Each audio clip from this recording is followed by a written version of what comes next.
વડોદરા જિલ્લાના પાદરા તાલુકાના દુધવાડા ગામેથી ગ્રામ પંચાયતના મનસ્વી વહીવટના ગંભીર આક્ષેપો સામે આવ્યા છે. ગ્રામજનોએ આ મામલે ગાંધીનગર જિલ્લા કલેક્ટર અને જિલ્લા વિકાસ અધિકારીને લેખિત રજૂઆત કરી હોવા છતાં હજુ સુધી કોઈ તપાસ હાથ ધરવામાં નથી આવી.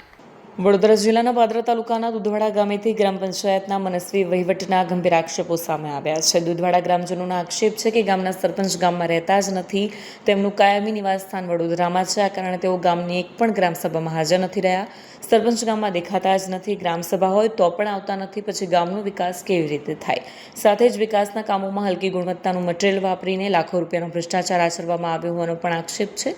આ મામલે ગ્રામ પંચાયતના તલાટી રાકેશ પરમાર પણ ગંભીર આક્ષેપો થયા છે. ગ્રામજનોનું કહેવું છે કે તલાટી ગામના નાગરિકો અને પંચાયત સભ્યોને પણ ગેરમાર્ગે દોરી રહ્યા છે. આરટીઆઈ કરનાર લોકોને પોલીસ ફરિયાદ કરવાની ધમકી આપવામાં આવે છે.